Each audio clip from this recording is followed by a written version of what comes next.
రాజ్యాంగం అమల్లోకి వచ్చి 1950 జనవరి 26వ తారీఖు రోజు మన దేశంలో డాక్టర్ బిఆర్ అంబేద్కర్ గారు రాసినటువంటి రాజ్యాంగాన్ని ఆమోదించి అమలు చేసుకున్నటువంటి రోజున మీ అందరినీ ఇట్లాంటి బాధాకరమైనటువంటి సంఘటన జరిగిన తర్వాత కలుసుకోవాల్సి రావడం అనేది బాధాకరమైనటువంటి విషయం. భారతదేశంలో చట్టాలు అమలు చేయాల్సినటువంటి వాళ్ళు చట్టాలని బ్రేక్ అవుతున్న సందర్భంగా కూడా మౌనంగా ఉండడం అనేది దురదృష్టకరం. ఈరోజు తేనా ప్రెసిడెంట్గా ఉన్నటువంటి మిత్రుడు రమణ మీద జరిగినటువంటి దాడిని పూర్తిగా సభ్య సమాజం వ్యవస్థలన్నీ కూడా సిగ్గుపడాల్సినటువంటి అవసరం ఉన్నాయి.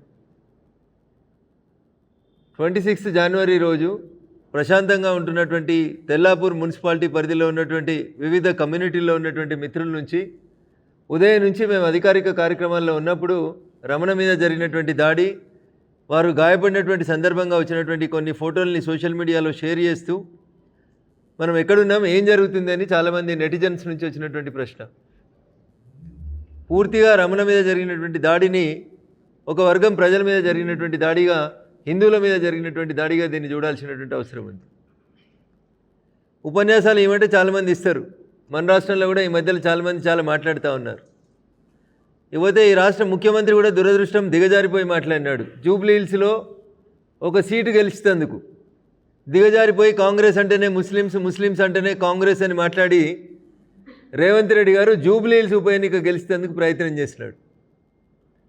ఆ జూబ్లీ హిల్స్ ఉప ఎన్నిక లోపల ఆయన ఎవరెవరి సహాయం పొందినాడు, ఎట్లా గెలిచినాడు, జూబ్లీ హిల్స్ ఉప ఎన్నిక ఏం జరిగింది అనేది మొత్తం ప్రపంచం అంతా చూసింది. జూబ్లీ హిల్స్లో ఆయన మాట్లాడిన మాటల్ని నిజం చేస్తూ ఈరోజు తెల్లాపూర్ మున్సిపాలిటీ పరిధిలో, తెల్లాపూర్ అంటేనే మాది అనేటువంటి రీతి లోపల దర్గా రోడ్డు మీదకి జరిగాడు. దర్గా లేదు, చుల్లా అనేవారు. అది కూడా ఎక్కడ ఉంది, ఎప్పుడు ఉంది, ఎవరు కట్టినారు, ఎట్లా కట్టినారు అనే దానికి సంబంధించి ఎట్లాంటి ఆధారాలు లేవు. అయినప్పటికీ హిందువులు ఇతర మతాలని గౌరవిస్తున్నటువంటి రీతిలో ఇతర మతాల వాళ్ళు హిందూ మతాన్ని గౌరవించకుండా ఈరోజు జరిగినటువంటి భౌతిక దాడిని తీవ్రంగా ఖండిస్తూ ఉన్నాం. చుల్లానా, దర్గానా, ఇంకొకటి అనేది పక్కన పెడితే హెచ్ఎండిఏ అసలు కాగితాలు ఇచ్చింది మాకు అని చెప్తారు. హెచ్ఎండిఏ ఇచ్చిన కాగితమో తెల్ల కాగితం తీసుకొచ్చి 2008 డేట్ వేసి 2 గుంటల జాగా హెచ్ఎండిఏ ఇచ్చిందని చెప్తారు. దాన్ని తహసీల్దార్ పంచనామా చేస్తుంది, వాళ్ళు రోడ్డు మీదకి వచ్చి కట్టేస్తూ ఉంటారు. ఎందుకు కడుతున్నారని కాలనీలో అందరూ కలిసి తేనా ప్రెసిడెంట్ నాయకత్వంలో కంప్లైంట్ ఇస్తే పోలీసు వాళ్ళ సమక్షంలో ఇన్వాయిస్ కంప్లైంట్ దియాయిస్కు మారో అని కొడుతుంటే కనీసం పోలీసు వాళ్ళని కస్టడీలోకి తీసుకోకపోవడం అనేది బాధాకరమైనటువంటి విషయం. చట్టం ముందు అందరూ సమానమే. భౌతిక దాడులు ఎవరి ముందు జరిగినా ఆపాల్సినటువంటి బాధ్యత పోలీసు వాళ్ళకు ఉంటుంది. ఒక వ్యక్తిని చేసి మీరందరూ వెనక్కి వెళ్ళండి అని కాలనీ వాళ్ళందరినీ వెనక్కి పంపించి రమణ ఒకడే సిఐ గారితో మాట్లాడుతూ అక్కడ విషయాన్ని ఎక్స్ప్లెయిన్ చేస్తున్నప్పుడు వాళ్ళు మాపుగా వచ్చి దాడి చేస్తుంటే అక్కడ ఉన్నటువంటి పోలీసులు నిలబడి చూడడం అనేది దురదృష్టకరం. బహుశా యథా రాజా తదా ప్రజ అనుకున్నట్టున్నారు. మా ముఖ్యమంత్రి గారే చెప్పినారు కాంగ్రెస్ అంటేనే ముస్లిమ్స్ అని, అందుకని ముస్లింలు దాడి చేస్తుంటే బహుశా ఎవరు మాట్లాడొద్దని డిసిషన్ తీసుకున్నట్టున్నారు పోలీస్ మిత్రులు. అందుకనే ఈ దురదృష్టకరమైనటువంటి సంఘటన జరిగింది. నేను కొద్దిసేపటి క్రితం సర్ఫరాజ్ అహ్మద్ గారితో, హెచ్ఎండిఏ కమిషనర్ గారితో మాట్లాడేటువంటి ప్రయత్నం చేసినాను. Now is on the way to airport. ఢిల్లీకి పోతా ఉన్నారు, సెక్యూరిటీ చెక్లో నా ఫోన్ ఉంది చూసుకోలేదు సార్ అని చెప్పినారు. ఈ will be back after 24 hours, వచ్చిన తర్వాత చూస్తున్నారు. ఈ లోపల వెంకన్న అని హెచ్ఎండిఏ అధికారిని రేపు పంపిస్తా అన్నారు. ఈ రాష్ట్ర ప్రభుత్వానికి రేవంత్ రెడ్డి గారికి నాది ఒకటే సూటి ప్రశ్న. కోట్ల రూపాయలు వెచ్చించి ప్రశాంతంగా ఉండి హైదరాబాద్ని అభివృద్ధి చేయడానికి పనిచేస్తున్నటువంటి సాఫ్ట్వేర్ మిత్రులు దేశంలో ఉన్న వివిధ ప్రాంతాల నుంచి వచ్చి కొత్తగా రింగ్ రోడ్ పక్కన కొత్తగా విల్లాస్ వస్తే ఏదో ప్రశాంతంగా ఉంటాం, పని ప్రదేశానికి దగ్గరగా ఉంటామని ఇల్లులు కొనుక్కుంటే ఇక్కడ వచ్చి పనిచేస్తున్నటువంటి వాళ్ళు ఏ దేశంకి వెళ్ళి వచ్చిరనేది కనీసం అవగాహన లేకుండా, పోలీసులు వాళ్ళ ఆధార్ కార్డ్స్ చెక్ చేయకుండా 200 గజాలలో కడుతున్నటువంటి చుల్లా విషయంలో అభ్యంతరం వస్తే 2000 మంది కాలనీ వాళ్ళ మీదకి 20 మంది దుండగులు వచ్చి దాడి చేస్తే కనీసం ఎఫ్ఐఆర్ ఉండదు, అరెస్టులు ఉండవు. ఉల్టా మీరెందుకు వచ్చిర్రు, మీరెందుకు కంప్లైంట్ చేస్తూ ఉన్నారని హెచ్ఎండిఏ పట్టించుకోదు, జిహెచ్ఎంసీ పట్టించుకోరు, తెల్లాపూర్ ఏరియా మున్సిపాలిటీ డీసీ గారు పట్టించుకోరు, పొల్యూషన్ కంట్రోల్ బోర్డు పట్టించుకోరు. అసలు ఇక్కడ ఉన్నాయి లేబర్ క్యాంపులా, లేకపోతే బంగ్లాదేశ్కి వెళ్ళి వచ్చిన రోహింగ్యాల క్యాంపులా, అక్కడ పెద్ద పెద్ద కన్స్ట్రక్షన్స్ చేస్తున్నటువంటి కంపెనీలు ఎవరికైనా పనిస్తున్నప్పుడు వాళ్ళు ఏ రాష్ట్రంకి వెళ్ళి వచ్చిర్రు, ఏ దేశంకి వెళ్ళి వచ్చిర్రు, ఏమైనా ఐడెంటిటీ ఉందా అంటే ఇప్పటిదాకానైతే ఏం ఐడెంటిటీ కనబడతలేదు. కొద్దిసేపటి క్రితం డిస్ట్రిక్ట్ కమిషనర్ ఆఫ్ లేబర్కి, pollution control board regional officer సంగారెడ్డికి మెయిల్ ద్వారా ఈ కాలనీలలో వస్తున్నటువంటి కాలుష్యం, ఇక్కడ ఉన్నటువంటి ఆర్ఎంసీ ప్లాంట్, ఇక్కడ ఉన్నటువంటి లేబర్ క్యాంపుల మీద రాతపూర్వకమైనటువంటి కంప్లైంట్ని తేనా ఆధ్వర్యం లోపల సబ్మిట్ చేయడం జరిగింది. రేపు వాళ్ళు ఫిజికల్గా ఇక్కడికి వచ్చి యాక్షన్ తీసుకుంటారు. తీసుకోని పక్షంలో మనమందరం ఇప్పుడు ఎంత గొప్ప యూనిటీగా మీరందరూ ఇక్కడికి వచ్చిండ్రో, మీరంతా వెల్ ఎడ్యుకేటెడ్, చట్టాలు ఏం చెప్తాయో తెలుస్తాయి, ఎవరికి మెయిల్ రాయాలి, ఎవరికి కంప్లైంట్ చేయాలో నాకంటే బాగా మీకు అందరికి తెలిసిన వాళ్ళు కాబట్టి. 1 is pollution control board, 2 labour department, 3 HMDA, 4 zonal commissioner ఎవరైతే ఉన్నారో ఈ పరిధికి తెల్లాపూర్కి వారు, పోలీస్ డీసీపీ, వీరందరి కార్యాలయాలకి అన్ని మెయిల్స్ ఓపెన్ చేసి ప్రతి ఇంటి నుంచి మీరు ఒక మెయిల్ ఫార్వర్డ్ చేయండి దయచేసి. ఈరోజు ఇప్పుడు మెయిల్ ఫార్వర్డ్ చేయాలి. రమణ ఫొటోస్ని జోడిస్తూ అక్కడ జరుగుతున్నటువంటి నిర్మాణాన్ని చూపెడుతూ, ఈ మధ్యలో ఇక్కడ దొంగతనాలు ఎక్కువ అవుతున్నాయి, ఆడవారు సాయంత్రం అక్కడ బయటికి వెళ్ళలేనటువంటి పరిస్థితి వచ్చింది, కాలనీలలో కనీసం విండో ఓపెన్ చేసుకోలేనటువంటి పరిస్థితి వచ్చింది, స్విమ్మింగ్ పూల్ మేము ఇంత పెద్ద గేటెడ్ కమ్యూనిటీలలో సంవత్సరాలు స్విమ్మింగ్ పూల్ క్లోజ్ చేసుకోవాల్సి వస్తుంది. కాబట్టి ఇక్కడ వస్తున్నటువంటి వాతావరణ పొల్యూషన్తో పాటు వివిధ కన్స్ట్రక్షన్ కంపెనీస్ కన్స్ట్రక్షన్ పేరిట జరుపుతున్న డిస్ట్రక్షన్ని మేము ఖచ్చితంగా ప్రత్యక్ష ఆందోళనకు దిగి ఆపుతామనేటువంటి హెచ్చరికని మనం చేయాల్సినటువంటి అవసరం ఉంది. చుల్లా, దర్గా, whatever you call it is, without any permission రేపు భవిష్యత్తులో పెరుగుతున్నటువంటి జనాభా అవసరాల కోసం రోడ్డు వెడల్పు చేయాల్సి వచ్చినప్పుడు మళ్ళీ రోడ్డు మధ్యలో చుల్లా ఉంది, దర్గా ఉంది అని భవిష్యత్తులో పంచాయతీ రావద్దంటే my sincere appeal to police, GHMC, HMDA, revenue, pollution control board వీళ్ళందరూ వచ్చి రేపు భౌతికంగా ఆ దర్గా ఉన్నటువంటి ప్లేస్ లేదా చుల్లా ఉన్న ప్లేస్కి వచ్చి అక్కడ జరుగుతున్నటువంటి అక్రమ నిర్మాణ కట్టడాన్ని ఆపకపోతే భవిష్యత్తులో జరిగే పరిణామాలకి పూర్తిగా ఈ రాష్ట్ర ప్రభుత్వం, రాష్ట్ర ముఖ్యమంత్రి రేవంత్ రెడ్డి గారే బాధ్యత వహించాల్సి వస్తుందని చెప్పి ఈ సందర్భంగా హెచ్చరిస్తూ ఉన్నాం.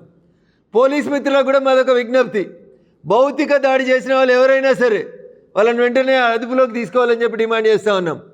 లేబర్ క్యాంపులో ఉన్న ప్రతి లేబర్ ఐడెంటిటీని, దొంగ ఆధార్ కార్డా, ఒరిజినల్ ఆధార్ కార్డా, ఒరిజినల్ ఓటర్ కార్డా, వాళ్ళు ఏ రాష్ట్రంకి వెళ్ళి వచ్చారు అనేటువంటి ఇన్స్పెక్షన్ కూడా పోలీస్ వాళ్ళని కూడా కంప్లీట్ చేయకపోతే కొద్ది రోజుల తర్వాత కాలనీలోంచి మా మాతృమూర్తులు అక్కా చెల్లెల్ని బయటికి పోలేనటువంటి దుస్థితి వస్తూ ఉంది. కాబట్టి we are requesting all the construction companies also before giving contract to somebody, ఆ లేబర్ ఎక్కడి నుంచి వచ్చిండ్రు, ఏ రాష్ట్రం నుంచి వచ్చిండ్రు, ఏ దేశం నుంచి వచ్చిండ్రు, ఇవన్నీ వెరిఫై చేయకపోతే అన్ని కన్స్ట్రక్షన్ కంపెనీల పనిని కూడా భౌతికంగా డైరెక్ట్గా వచ్చి మీ ఫీల్డ్ మీదకి వచ్చి ఆపేస్తామని చెప్పి ఈ సందర్భంగా హెచ్చరిస్తూ ఉన్నాం. పర్మిషన్ ఇచ్చేటప్పుడు ఏసీలో కూర్చొని పొల్యూషన్ కంట్రోల్ బోర్డు అయినా పర్మిషన్ ఇస్తాడు, హెచ్ఎండిఏ పర్మిషన్ ఇస్తుంది. ఈడున్న వాళ్ళు మనుషులు అవునా కాదా అనేది ఒకసారి చూడాలి. ఇంకొకటి కూడా చెప్తా ఉన్నాం అధికారులందరికీ, వీళ్ళకి ఇట్లే మెయిల్ పెడతారు, ఇట్లే వస్తారు, వీళ్ళు బిజీగా ఉంటారు, డ్యూటీ పోతారు, మా దగ్గరికి రాలేరని అనుకోకండి. అందరం ఆడవాళ్ళు మగవాళ్ళు అందరం కలిసి ఒక 1 వీక్ అవసరమైతే సెలవు పెట్టి మీ ఆఫీసులకు వచ్చి మీ ఆఫీసులలోంచి తీసుకొని వచ్చి మిమ్మల్ని మా కాలనీలో ఒక విల్లా ఇచ్చి మీరు కూడా ఇక్కడనే మీ భార్య పిల్లలతో ఉంటే మాకున్నటువంటి పొల్యూషన్ సమస్య ఏందో అర్థమవుతుందని చెప్పి వాళ్ళని కూడా తీసుకొచ్చి అవసరమైతే ప్రత్యక్ష కార్యాచరణకు దిగుతామని చెప్పి ఈ సందర్భంగా హెచ్చరిస్తూ ఉన్నాం. ఈరోజు రమణ మీద జరిగిన దాడి ఏదో రమణకు జరిగింది, రఘునందన్ రావు వచ్చిండ్రు మాట్లాడిపోయింది, ఇది మాకు సంబంధం లేదని మీరు అనుకుంటే నేను మళ్ళీ చెప్తా ఉన్నా, ఈరోజు రమణ మీద జరిగిన దాడి రేపు ఇంకొకరి మీద కూడా జరుగుతుంది. ఇంత కాలనీ ఉండి, ఇంత పెద్దలుండి, ఇంతమంది చదువుకున్న వాళ్ళు ఉంటే పక్కన ఆర్ఎంసీ ప్లాంట్ నడుస్తుంది, పక్కన ఉన్నోడు ఏ దేశమోడో తెలియదు, ఆ లేబర్ క్యాంపులో ఏం లేబర్ చట్టాలు ఉన్నాయో తెలియదు. మాకెందుకు, మేము డ్యూటీకి పోతున్నాం ఇంటికి వస్తున్నామని దయచేసి మీరు మౌనంగా ఉంటే మీలాంటి పెద్దలు మేధావుల మౌనం ఈ దేశానికి నష్టాన్ని కలుగజేస్తుంది. సో నేను మీ పోరాటానికి 100% ఈ ఏరియా పార్లమెంట్ సభ్యుడిగా మీతో సంఘటితంగా పనిచేస్తాను. రమణ మీద జరిగినటువంటి దాడిని ముక్త కంఠంతో ఖండిస్తూ ఉన్నాం. అయితే నా దురదృష్టం ఏంటంటే ఎల్లుండి నుంచి పార్లమెంట్ బడ్జెట్ సెషన్ స్టార్ట్ అవుతుంది. So first is February 1st, as you are all well aware. February 1st compulsory ఈ దేశ బడ్జెట్ని ప్రవేశపెట్టాల్సిన రోజు. పార్లమెంట్ 28 నుంచి స్టార్ట్ అవుతుంది. రఘునందన్ వచ్చిండు, మాకు సపోర్ట్ ఇచ్చిండు, పోయిండు ఢిల్లీలో కూర్చున్నాడని దయచేసి తిట్టుకోవద్దు. అవసరం ఉంటే 2 గంటలు ఫ్లైట్ జర్నీ తీసుకొనైనా ఇక్కడ ఏమైనా మీకు నష్టం జరుగుతుందంటే అవసరమైతే పార్లమెంట్ డుమ్మా కొట్టైనా మీ పక్షాన నిలబడతా అని చెప్పి 100% చెప్తా ఉన్నా.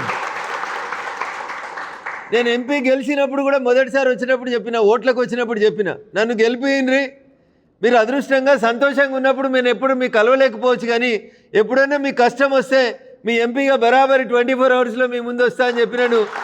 ఈరోజు ఉదయం నుంచి కూడా as you are all well aware 26th వల్ల మాకు సిద్దిపేట జిల్లాలో అధికారిక కార్యక్రమాల్లో ఉండడం వల్ల కొంచెం ఆలస్యంగా వచ్చినందుకు క్షంతవ్యుని.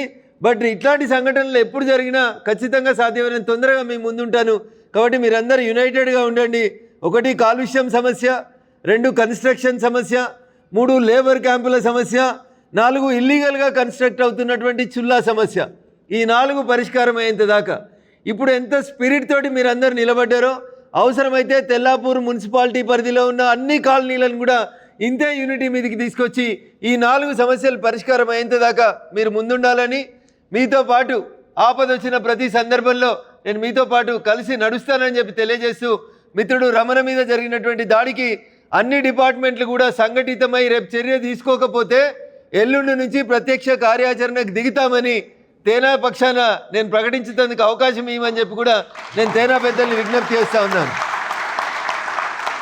Issue of Ramana one individual, it is the issue of all the colonies those who are staying here. చరిత్ర సృష్టించినోడు ఇప్పుడు ఆ చరిత్రని తిరగరాయబోతున్నాడు. అబద్ధాల గోడల్ని బద్దలు కొట్టి నిజాలను రాగా మీ ముందుంచబోతున్నాడు.